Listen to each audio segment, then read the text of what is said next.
Hi, everyone. Welcome to our first of 2023 Jane Jacobs Lectures from the Center for the Living City. I am the Executive Director of the Center. My name is Maria MacDonald, and with me behind the scenes here is Chelsea Gauthier, our Associate Director. And we have such a wonderful and happy lecture coming to you today. It's titled Child-Friendly Cities with Mustafa Sherif of the Urbanistica Podcast. Hello, Mustafa. This lecture is also being sponsored by Marywood University's School of Architecture, located here in Scranton, Pennsylvania, the home city of Jane Jacobs. So the way our lectures work are I'm going to introduce him happily, and he's going to give us a great talk for about 35, 40 minutes. And then while he's speaking, please feel free to drop your questions into the Q&A. And then Mustafa at the end will take some questions from everyone. I'll disappear and then I'll come back on. And just a few housekeeping messages here. So if you are a member of the AIA, you can certainly get credit for this for CEU. So please, in the chat or the Q&A section, put your full name and your AIA number, and we'll make sure that you get credit for this talk. And I think that's it. I just want to now read to you this very impressive bio. It's short, and I wish it was longer because there's so much about Mustafa that's amazing. But I'll just read you his formal bio. Okay, Mustafa. So Mustafa is an urban planner with a focus on people as a starting point for city development. He believes strongly that planning smarter and more livable cities don't need to be so complicated. Mustafa is currently working at AFRI in Sweden with master planning and community engagement processes with a focus on cities for people and child-friendly cities. Mustafa did his studies in urban planning and design at KTH, the Royal Institute of Technology in Stockholm, and the Polytechnica of di Milano in Italy. In order to contribute to developing more livable cities for people, he started his own international podcast, Urbanistica, where I found him and love this podcast and follow it. I encourage all of you to follow it. And during the 3 years of the podcast, Mustafa has already interviewed more than 400 guests and has listeners from 140 countries. Extremely impressive. Mustafa, I've enjoyed our chats prior to this talk so very much, and we are so grateful to have you here today as our first speaker of the spring, and I'm just so delighted to hear all that you have to say, and I can't wait to chat at the end. So I'm going to disappear now, and you take it from here. Thank you for being here. Thank you. Thank you so much for inviting me. Thank you so much for the introduction. So let's get started. I will share my screen. So, and here we go. So thank you so much for being here, for listening to my presentation, and also later for the Q&A. So I work a lot with making cities for people and making cities for children. And in this presentation, I'm going to talk about why it's important and how we can make cities for children. So as you know, population are growing, and according to the numbers, so 70% going to live in cities. And this put a lot of pressure on urban planning, on urban design, and the way we look at cities and we design and plan our cities. Going to be more people and more pressure on each single space in our cities.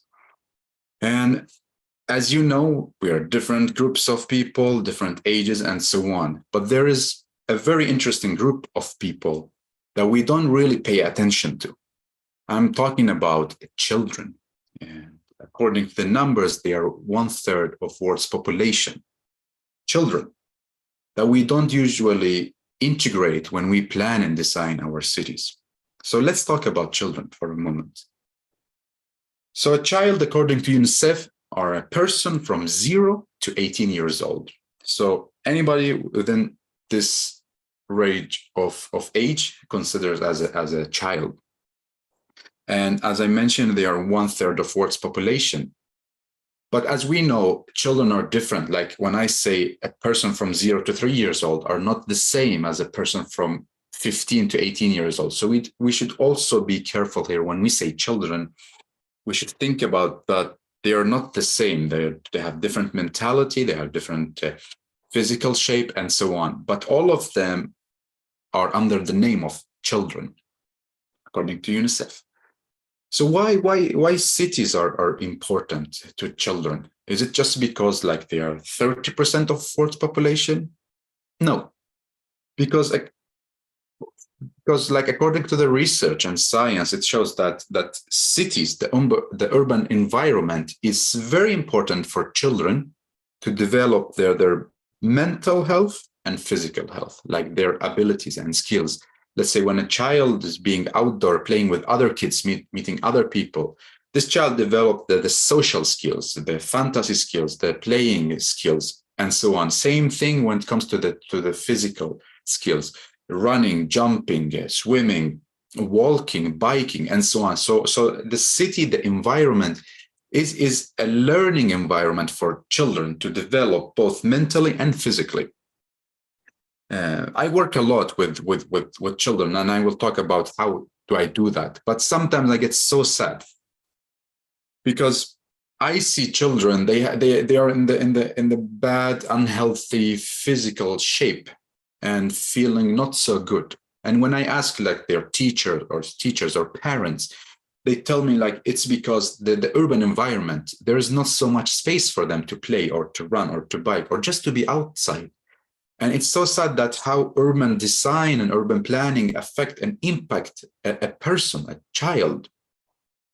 It makes me very sad. At the same time, I get so much happy when I see kids like running, playing in a health, physical shape, getting great grades because of like they're very, as a community, as a team, and this physical environment provide this to them.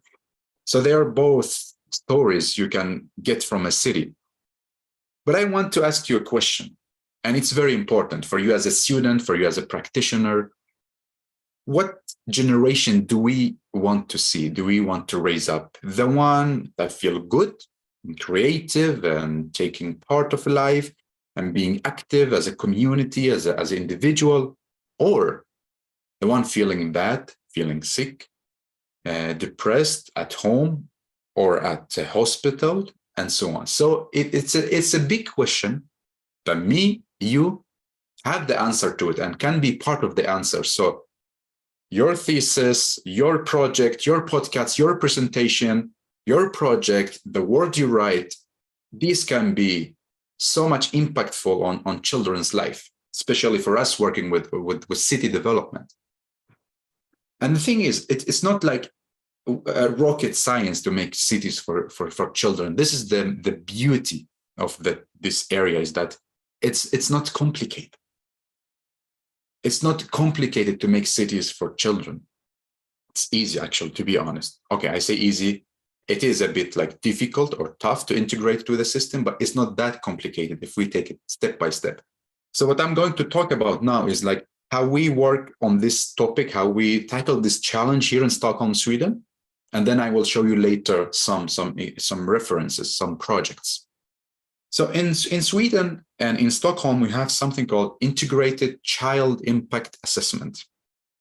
And what is it about? It's a process and a method that we use that the city asks every developer to provide this.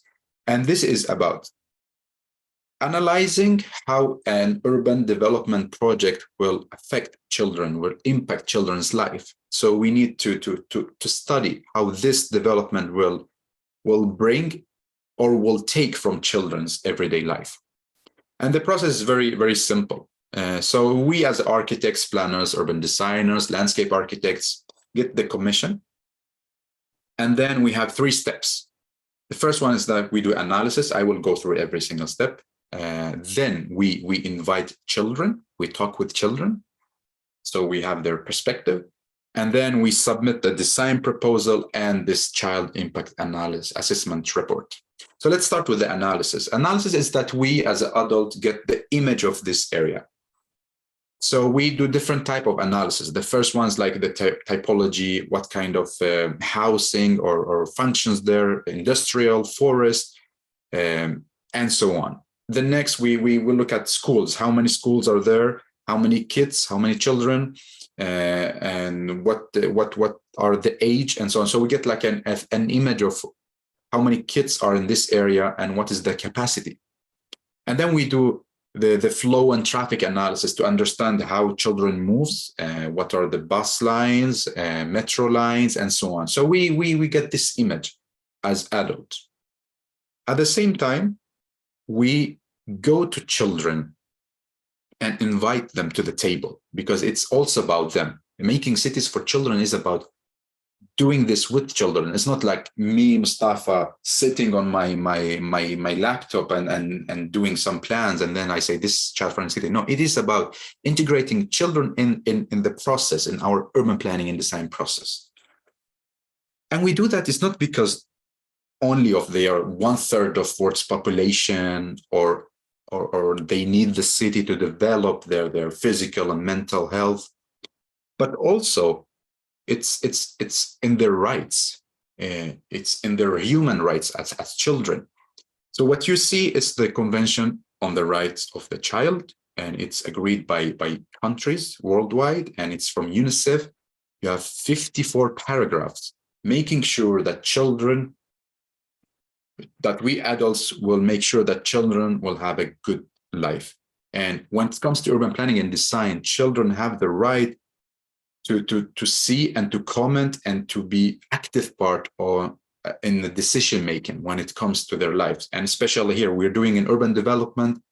We have so much big impact on their everyday life. So it's not only because of their 1/3 of world's population, or it's very important for their health, but also it is their right to be part of this process. So what we do here, usually we go out with kids, we go visit the area, we talk with them. What do you want to see in the future development? What do you miss? What do you wish? What are the challenges? How do you walk? How do you stay here with your family, friends, and so on? So we explore the area, but from their perspective, not from ours as adults. So we talk a lot with them, and we walk in the area. Later on, we invite them. We invite them to the table. We say, okay, this is the plans. This is what we want to do. This is the design proposal. Be part of this, co-create this with us. Like in this picture, they are like drawing how they go to school and so on, like which streets they take and why and so on, so we can have a discussion. This, you maybe think this is like in all projects. No, unfortunately, this is not happening in every single project. I'm taking here like the perfect example. In some projects, yes, they invite kids to the table to draw, to sketch with them. Some projects, no. So you should also keep in mind, like, it's not happening in every single project, but this is like in many projects happening like this when we have a way to continue. But anyway, we invite them to co-create with us. Sometimes adults underestimate the skills of children in like understanding urban planning and all this complexity. But to be honest, like based on my experience, I met so many kids, I think more than 1,000 in all the projects together from different areas here in Sweden. They understand. They like the challenge. They understand and they talk like us, you know? So next is also like, is not only about going to kids and asking them, hey, you need to provide me with data. I need answers from you now. And then we disappear as urban practitioners, because sometimes it happens like this. We have only workshop and then we disappear. We never go back to them. And it's very sad because it's all about building a relationship with the kids, with the city. So usually what we do is not only like going there for 1 hour to collect data for our project. No, but also we try to give something back. We give knowledge back. We give some skills back about architecture, urban planning. And usually we have dinner together, we have lunch together, just to build this relation. So we get their trust and they trust in the process. that the city is not forgetting them. So this was one evening, we had pizza and we talked about this urban development project and this creating this atmosphere that they're part of making cities.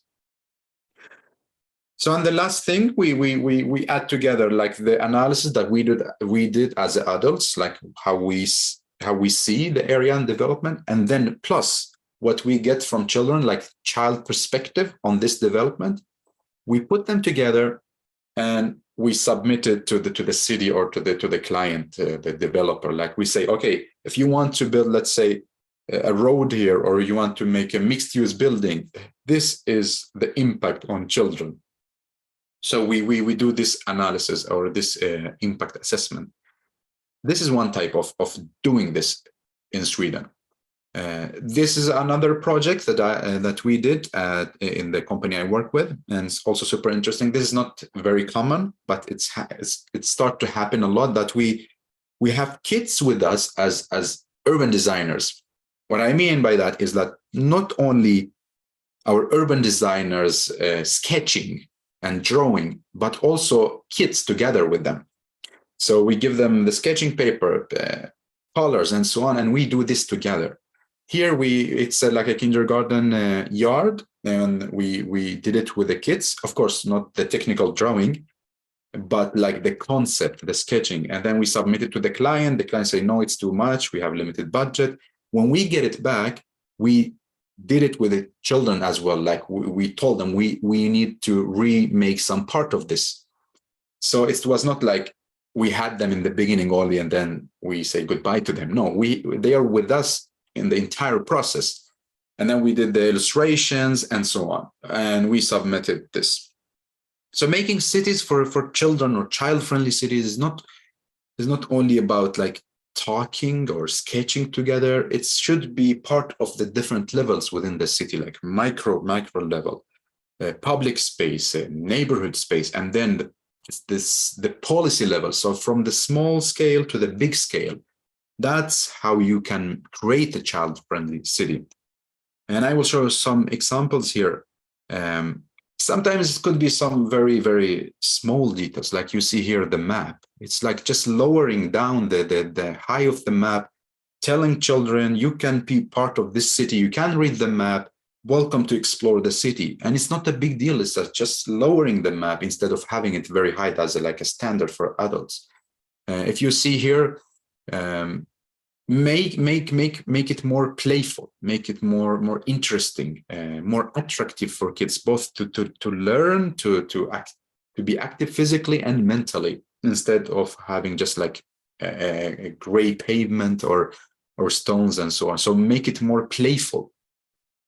And if you see here, like we have one for kids, we're telling them you're also part of the city. We are not only designing details for adults, but here it's also for you. And when we talk about children, we should also mention children are not alone. It's also about their parents, also about their caregivers, because usually children need an adult with them. And here I'm having a public toilet picture. What I mean by that, or my point is, I think you have been a part of this experience that maybe your family need to go back home just because they want to go to the bathroom and you cannot find a public bathroom. Or you need to go to a restaurant or a cafe, you need to buy something just to go to the bathroom. So this having a public toilet or a bathroom is very important, like for freedom, giving more freedom to people to stay in the city, to be part of the city, and for children to stay and to be an active part, to play and so on. And sometimes like making a child-friendly city starts with having a chair, creating life. So it's all like these small details is very important to start with. Here is some interesting project that we did. It's about how you design more public space or playground. Kids love unprogrammed area. Of course, here we did a program. We put the shape and color and so on. So it is a program. But what I mean is like it's more giving space for them, for their fantasy. So for them to create, to imagine, to make a story. We don't need to program everything. So they love this kind of areas or design that's not really super programmed. And they love colors. So every time we ask children what would you like, they stress this so much that they really want to see colorful. Unfortunately, many of us, maybe adults, like to have like this gray color or black or white, but yeah, children loves colors. And when we also design, we should keep in mind that not all children wants to jump and shout loud and so on.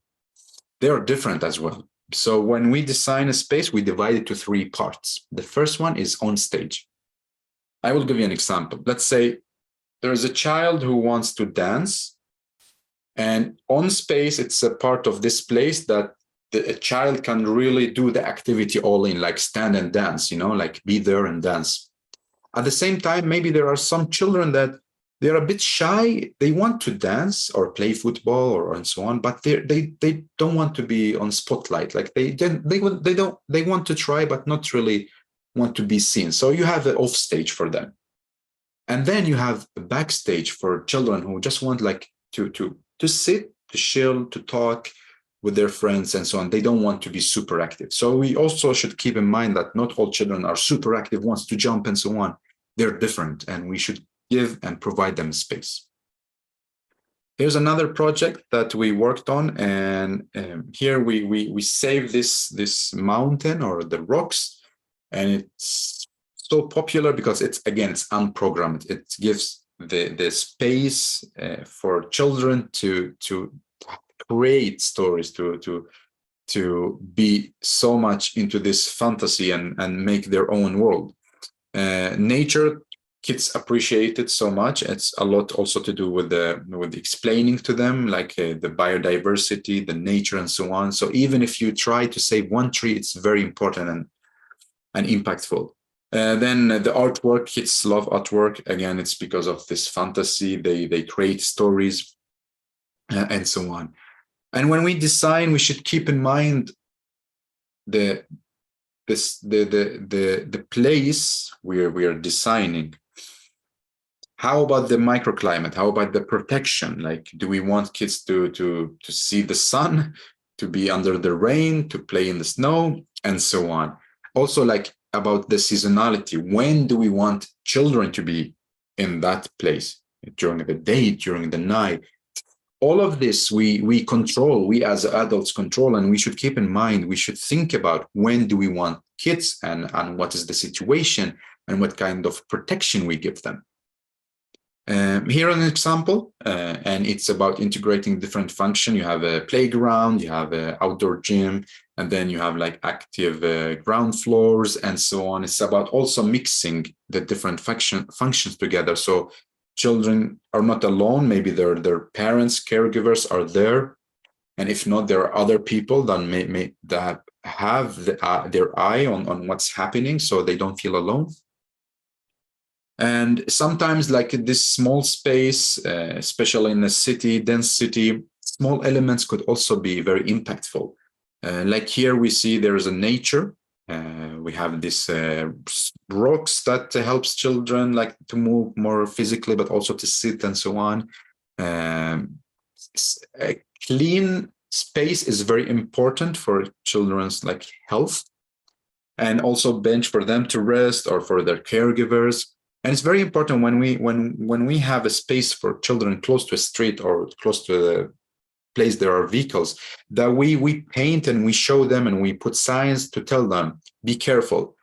The function here is for cars, or you should be extra careful, it's for bikes and so on. So we need to be very clear and to tell them about this space. Here's a very interesting project that I love, and how they transform these parking lots to more like a park, introduce a green area, and also like the traffic, they push the traffic in the one side. And it's so important because usually small children, age-wise also, they lose the orientation when they see a speedy car, like a car driving fast. And it's very dangerous for them. They lose their control and they lose their orientation, and it's hard for them to think. So that's why I always like focusing us on lowering down the speed, separating the traffic, and so on. It's also like important for give children space, especially like biking, to make them more independent, so they don't need their parents to drive them, and they can bike by themselves. They can meet children from the neighborhood, create more this social network, and so on. And here we are talking a lot about the material, like the pavement. What kind of material do we choose? Is it skateboard friendly? Is it wheelchair friendly? Is it easy for a baby stroller to be there? So also like think about the material. How do we make this accessible for children and for their caregivers? And also benches. This is super fun, or maybe like it's ridiculous. Some cities asking, we don't see people in this particular space, or we have a public space but we don't see people. And when I look at the map or the sign, I see, yeah, of course you don't see people because you don't welcome them. You don't have benches. So like this very simple element can create so much life. So sometimes we just miss this element, introducing it to welcome people and tell them you can be part of this place. So think about it. Sometimes these small elements make a big difference.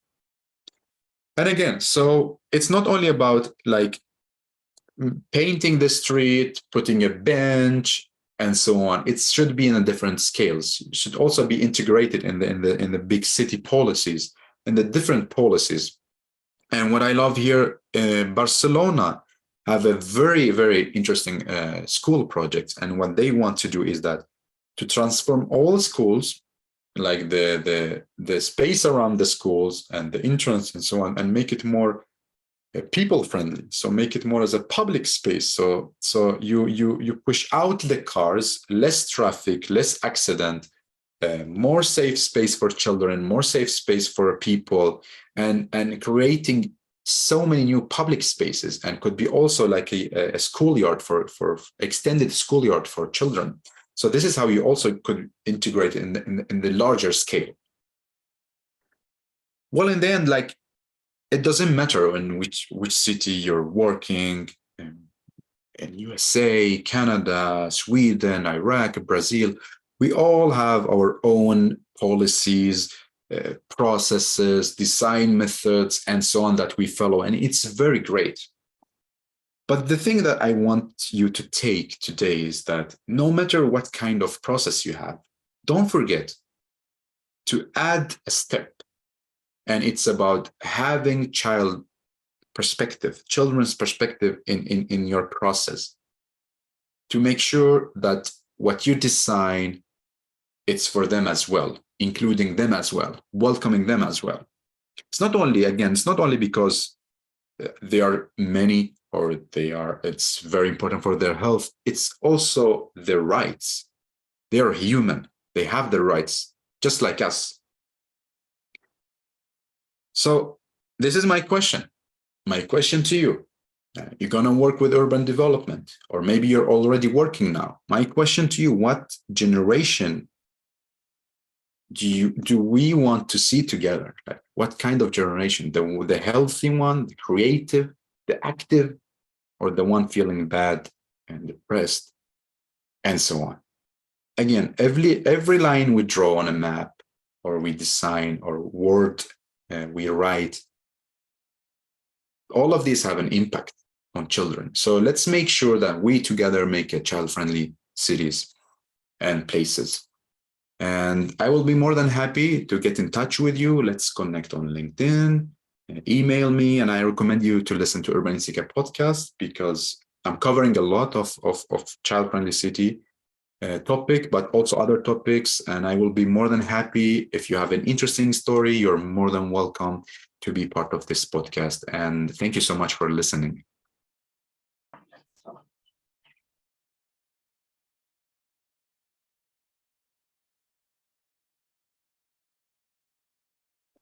Thank you, Mustafa. That was great. So Thank you. much to think about. I love your slides. I was just lost in them. I have questions we answered, so I'm going to run to the Q&A here. I'm ready. Okay, I'll start with Aurora. Landscape in the US public housing are routinely, landscapes in the US in public housing are routinely sprayed with herbicides containing known carcinogen, glyphosate. It's a known carcinogen called glyphosate. Okay. How can we get laws that ensure that public housing and the public landscape promote public health? So Aurora is saying that these children are playing in these landscapes and the lawns and the grasses that are treated with these bad, chemicals that could be very harmful. Have you had any experience working towards solving some of those issues? Me personally, no, I didn't work with this kind of project. But what I know is that, like, if this affecting children, so the city or the landowner should do some action, either clean the area with nature. There are a lot of, like, how you can treat this kind of chemical with nature. You don't need to remove everything, and also make a new policy using something more child friendly. Yeah. Mustafa, are you there? Mustafa? Yes, I'm here. You hear me? Oh, I thought we had an issue. Okay. Thank you. The next question is, how much does safety, I would imagine safety is the driver or some of a big role in designing cities for children. It's from Piper. It's safety is very important. It's like almost the number one that how children make decision, which streets they take, and so on. And it's a lot to do with like the lighting, the accessibility of the streets, and so on, and also like how the facades of building, if they have a lot of entrances or they are open, the stores are open, so people can see what's happening outdoor. So it's a lot to do with how we create life in the first floor.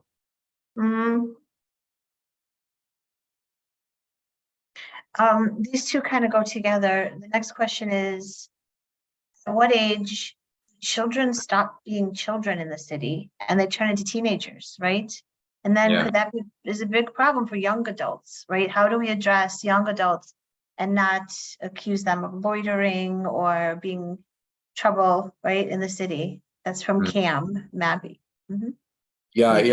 Like the way we address, I understand your question, and it's also like a big challenge that maybe we only focus on the small children, but we for the adolescent, like the in between adults and children, and usually we forget them more than what we forget children. And the way we address is that to work with school to identify and to see their needs, and then work with the city, with the culture department, with other departments to create like a space for them. Right. Like in Sweden, we have something called Youth Hub, and it's like a building, and there you have more like a PlayStation, sofas, a kitchen, and so on. It's like for youth to gather there and just hang out, do activities. So that's how you address and make a space for them, like indoor space. So it's creating, that's an interior space sort of youth hub, right? I wonder about like outside spaces for teenagers that want to just sort of hang out in cities. It's really something that we wrestle with, like skateboards maybe are loud, or it's a nuisance, or they're potentially, so they have to, what do we do? The thing is also, like, we sometimes just assume what they want, but we should ask them. We should invite them to tell us what they want as well. Maybe they just want to benches to sit. It's not necessary that we need to make a parkour park just because this is for them. We think like this, but maybe the reality is something else, and that's why it's so important to ask them. So this is why this one plays into the one before. Claire, if it's scrolled, Claire Edwards, where is Claire's? She had a great quote from Jane Jacobs. It says, she described young people's outdoor pursuits as loitering with other people, sizing people up, talking, pushing, shoving, and horseplay. adolescents are always criticized for this kind of loitering, Yeah. but they can't grow up without it. They need it. It's necessary, right? And the trouble comes when it's done not within society, when it turns into the form of outlaw, or you become sort of like, that's a bad thing. So she proposes, Jane, that what is required is incidental play, right? Mm. As an space, as an immediately convenient and interesting place. So places that could engage, right?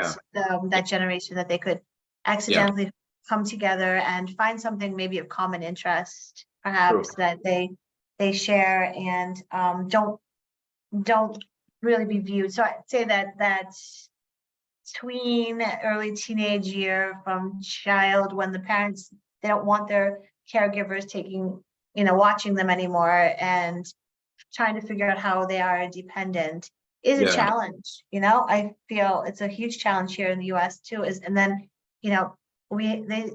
I have young nephews that are, early teenagers years, and I'm constantly hearing my brother and sister-in-law, like, too much screen time, put down your device and get outside and so much time. The thing is like this, like, first we should understand that, okay, screen is also part of this generation as well. It's not like our, but also, like, when we tell them to put the screen down, what do we offer them outside? Right, exactly. What else could they do? Is there something for them? If yes, then we can discuss the screen time. If no, so we can just like tell them, okay, go outside. There is nothing. There are only cars that can maybe. And I wonder, I remember back in the day, do you remember they had a Pokemon sort of thing where they could Pokemon Go. They could engage with their city. Yeah. It was good integration between like the digital and the physical. And just to comment Jane's quote, it's also like now when we got like a project, they're telling us, can you design a place when generation can meet, like cross generation, and like this, the children. So there is gonna be like this interesting exchange, and it's also like hard to make it because like everyone has a need, but then it's here comes the creativity of architects, these urban designers. Like it's our mission to create these places. Right, intergenerational in a big way, right? People are living here and having less. Actually, this is another one that I thought, less children. So what about the global population of children? Do some areas in the world, Mustafa, from your research, have significantly more children and some less? I don't remember the numbers correctly, but yes, there are some cities, there are some continents that there are like the children are more there compared to other parts of the world, and that comes like this, that we really need to work with this as soon as possible, because they're growing in some countries that from 0 to 18 are going to get more than the rest of the population, if you can imagine. So like, what are our cities prepared for that? It's again, what kind of generation do we want to see? I love that you keep saying that. Like, this is the question you're asking, like, what kind of generation do we want to see? And it's really up to us it's in our purview to have to create that generation through our built environment and through the kind of places we make for these children, and to safety and creativity and interacting, and all the things that we want to see in our next generations really start at this level. And honestly, this is why I was so intrigued by you and this topic, because we just don't really think, we love children, and we think it's a kind of a natural, everyone enjoys children, but we don't really start to think about, what does a city look like for the children, right? Like, because they're so free. Especially when it comes to the like architecture and urban design and so on, we really don't think so much about them. And of course, like when I say what kind of generation, it's not only us who can contribute to this. Of course, there are so many other professions, but but we have the main responsibility because we design a life, you design everyday life. You can make like their journey easier to school, or you can make it complicated and unsafe and miserable. So we have so much, we can have so much impact just by drawing lines, Yes, decide. yes. Right, and having the, and just asking, I love that too, you say it's not so complicated, just ask them, right? Ask Yeah. the children what they need and what they see. We have here at this university in Scranton, Pennsylvania at Marywood, where we are today coming to, we have an elementary school on our campus. And it's really interesting to have children involved with university students and to see how they engage with our university level versus, with the children. And the children are so joyful when they run out of their classrooms and they come across the campus, and they're so creative. They, we have circles and they pretend they're pizza pies and they make parties and they write notes for the students. Good luck with your examination, like your tests, like stand here for good luck. And it's really wonderful when our students embrace them and try to make our campus a place for them to have that sort of freedom of imagination. So it's easy to see that on campus, but it'd be, we need to start to figure out how that spreads into cities, right? Yeah. Yeah, I love what you do, because it also gives them this trust and feeling, like, to children. Okay, you as a child also part of this city, part of this space. It helps them so much, like, mentally to be part of this community. Mhm. There are some other examples, like a senior house also integrated with the schools, like, so they eat together the lunch and so on, or they do physical activities together. So now we start to see a lot, maybe not a lot, but to start to see, like, there's a will that to integrate, to combine schools with another function, schools with something, and I see Right. very great. It is. It's fantastic. Yeah. I'm going to have to get moving through these questions. We have about 12 of them I have to get through. So I'm going to go quickly now. Okay. Yeah. I won't talk so much. Okay. So these two are sort of similar. They come from two architecture students, Nick Kelly and Kyle. Here, is it ever an issue when designing for the scale of children regarding ADA? So are there universal guidelines for children other than ADA? Like, is there a child like resource for the scale of children that we can go to and to look for what? Yeah. To be a very good question. To be honest, there is not like a handbook or a guidebook. There is something more in the general level, like a strategy level or policy level. No, there is not like a handbook telling you exactly. Maybe in some countries there are, but for very specific, maybe for bathroom or maybe for schoolyards, class and so on. But there is not like a very universal or well-known handbook for like everything as how we have for us human adults. You know what? Not yet. Exactly. Not yet, Mustafa. I feel like this could be a new project. Exactly. And this is why our students comes here, like to bring this energy and That's ideas and create things that we didn't create before. That's right. So maybe this is something we should look into as a thesis. Yeah. Why not? Like, to explore what is there and what we can do. Who knows? Who knows, right? Because Yeah. something we can consider. So this comes from Susan Hughes. Hi, Mustafa. She says, what kind of pushback might you get when you try to introduce these kid-friendly, it left me, where did it go? Oh, kid-friendly concepts. Why would people not want to incorporate these into cities? Have you received pushback? Like, have people said, we don't want this here? Of course, every day you get one agree, you got one that doesn't agree. And why they push back or not really like the idea? Because they don't know how much impact this bring, and they think it costs a lot of money. And they basically never did it before. So here comes my mission to introduce it to them in a clear way, easy way, for them to understand and explain to them, this is not going to cost you so much money compared to if you make it like this and then you need to transform it to child-friendly city later in the future. So the pushback you received is financial. Typically you get about money. It's financial, but also like this mental barrier that they think that everything is going to be colorful and they're going to have playground and not like a place or a Right, public right, school. right.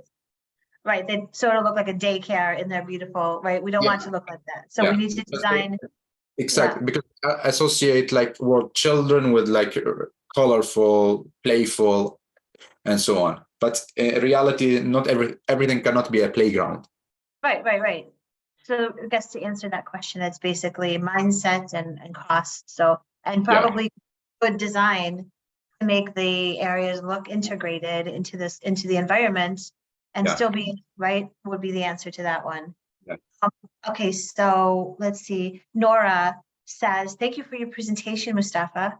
Thank you, What are Nora. some what are some evaluation tools or methods that you would recommend to help cities evaluate the environments to be more accessible for the kids and for the caregivers? So like just some tools that Yeah, we could use, right? yeah. There are many, and it depends also on the country, the project, the area, and so on. My recommendation to you, there's a book called The City at Eye Level for Kids, Okay, and it's available online. And what they did is they gathered different methods from different countries.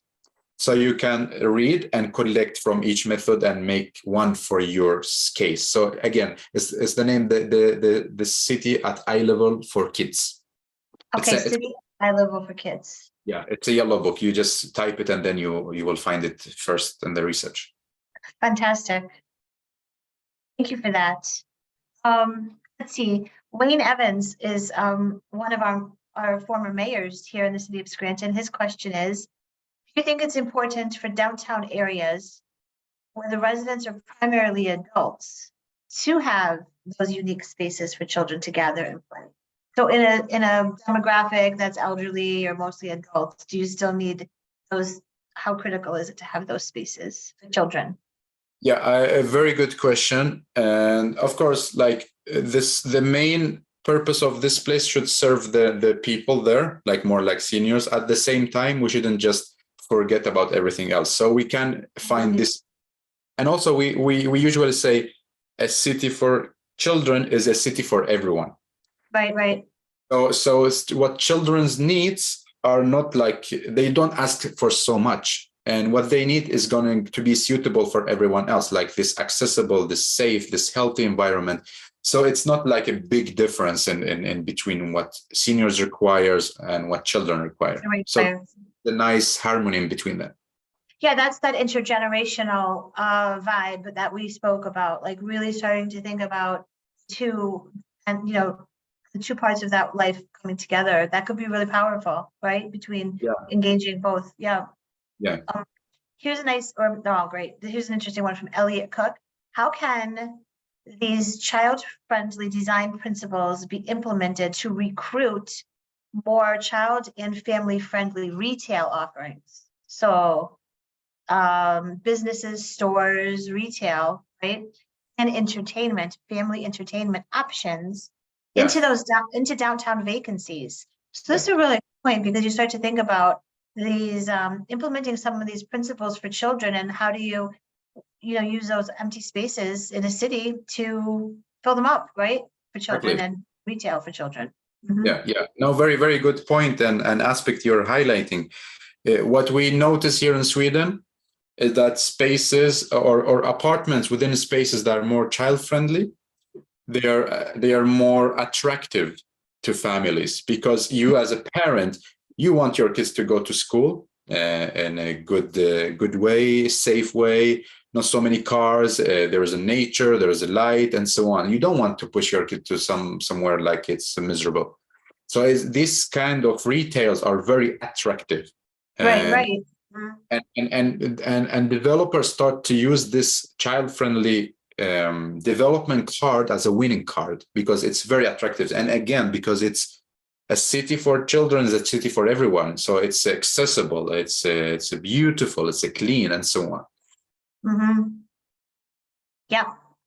I'm trying to keep up because there's so many. These are great. Here's a really interesting from Mohammed. So this is think about this one now for a minute. And this is great. I think you're perfectly suited to answer this one, Mustafa. So Jane Jacobs' theories are usually projected as universally valid agreed, while most of her empirical references are actually addressing Western or global North context. So the wonderful projects that Mustafa presented are also situated in those contexts. So what changed or must be considered while applying Mustafa's compelling approach to developing countries in the global South? Would it still be so simple or uncomplicated, right, in your way, in the global South? What can be done in situations of very limited resources to promote the rights of children to city places there too? This is a wonderful question. Yeah. So how do we translate this? It's a great question. Big challenge, as you know, and very complex. Sure. Yeah. I maybe I don't have the answer for this, but in my opinion, that we start step by step. Talking and understanding what is this about, what are like children's right. Next, make a plan. What can we do with our limited resources to fulfill their rights? And that's step by step. If you can, it's impossible that to solve this in one day and to jump and have something big and transform the city. Cities take time. Yeah. And that's why this process of step by step is very important. So every day you make an improvement, and after a year you see you achieve so much because every day you did something. Right. So I will tell you nothing is impossible. Everything is possible, and the key is to understand what is this about, and then to make actions. Take small actions until you have collecting to big action. Yeah. I think this, and there are a few other questions along that line. There's another one from Barivian. I'm hoping I'm saying your name properly. Thanks for your interesting presentation, Mustafa. In your opinion, what are those first steps, right, that we can do in those developing countries like Iraq to be more child friendly? How can we address the friendliness of a place? Thank you. Great question. The first step is about us adults. Like, we are having this conversation, highlighting this topic. Yes. So we're talking about this, reading what UNICEF says, what are the rights for children, and then linking it and understanding. So these are the rights. What I do as an architect, what can I do as a city with so limited budget? Should I put lights? Should I create this, what do you call it, crossing lines, zebra? Yes, right. So what can I do in order to make a child having a good life? It starts with reading. Many people now, like Sweden, Scandinavian countries, they are like in the front when it comes to this aspect or this topic. Many people think it just happened like this. It was not like this. It's a lot of hard work that people don't see in many years. But it's because they started for a long time ago, step by step, day every day, and now they are here. So let's take my home country, Iraq, as an example as well. Let's say we start working with this. In 5-10 years, you can see another country, more child-friendly cities. But it's a question of time, start, do actions, and step 0 is reading to understand. Yeah. So that's where we begin. Exactly. This is beautiful. It's true. Thank you. I love these questions. Okay. Let's see. We did so many we've answered. It seems like the city at eye level is a great example. Oh, and you use someone in the city at eye level, the book, and the principles of universal design, right? And the High Line is someone added in there, that the High Line is a good example of a space that is child friendly also, and accessible for everyone. Yeah. Claire wrote back in that the United Nations UNICEF, she thinks growing up in cities include the handbook of methods is a great resource as well. Yeah, it's called, I think, Urbanism for Children, something like this. It's like 200 pages of handbook. Really good. Good. And then Merve writes, thank you for this presentation. Mustafa is so insightful. I just want to give an example, and we're going to be running out of time, so I'll try. I just want to give an example for the developing countries. I've seen a project implemented in Turkey, very low cost and reuse of old playground elements for children around a school. And they replanned a parking spot. So simple, right? Very simple. Wonderful. Okay, let's see if I elders may have visiting grandchildren. So that's from Amy Goldenberg, talking about grandparents and having their young grandchildren visiting in senior housing. Typically, that's not considered. So it's nice to develop places that's that piece of bringing those worlds together. Yeah. And let's see. I think, we'll try this one and then I think we'll wrap it up. In the US, we have so many policies. Yeah, I mean, this is a US question. It's a problem. In the US, we have so many policies emphasizing single occupancy vehicles, like put so much funding on highways and that not pedestrian bike. Do you have any feedback how to address policy and the need for policy change? I mean, that's a tough one. What do you think? I mean, this is not a new problem or a challenge. It's about it's a politics. Who do we vote for, and what kind of agenda, and then how can we contribute to this? So it's not like it's a very complex, but there are many actors in this. But again, it's for us how much we know about the topic, how much we can change, and so on. So like many students. Now, when you start to work, so push for more cities for people instead for cities for car. Just like how I am doing after graduating and reading about Jane Jacob and Young Gay and so on. So every one of us can contribute to this. And And Aurora posted back into this. In the US, we cannot assume that the authorities are benign and they want people to be happy. So we can't assume that, right? Example, urban renewal and segregated neighborhoods. So it really is the Jacobsian thinking of cities by people for people that we're the ones that need to have the say in this, right? We can't assume that the authorities are thinking this way, right? So it may come from a different source. Yeah. And then Claire put another great example in here of a group called Surama, who created a project in South Africa where they worked with the community to adapt an underpass and installed a road roof to play a place for play. She has a link in here. Nice. I'm hoping I hit as many of these as I could. We're just about out of time, and I received so many lovely thank yous for this talk and how important this is. And it's really interesting because we don't talk about this as much as we should. I think we take it for granted. And we think children are so imaginative, they'll make it work. And I don't think that's fair. And I think it's wonderful that you've brought this to our attention, Mustafa. And I really do encourage everyone here today to follow the Urbanistica podcast. It is so much fun to listen to, and it's so interesting. And Mustafa's energy is it shines through.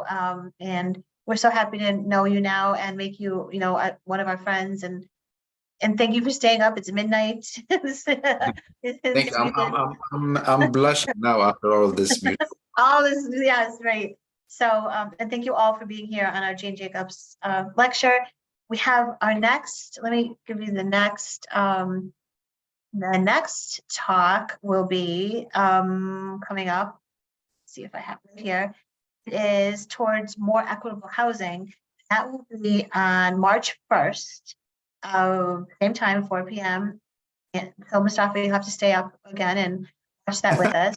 And our speaker is Jacob Steimer, and it'll be justice through journalism. So we're really interested in that one as well. And so that's it. We're just about out of time. Mustafa, thank you. Thank you all for being here from the Center for the Living City and Marywood University School of Architecture. We now are connected forever. Thank you. Yeah, keep up the good work. You too. Bye-bye. Thank you.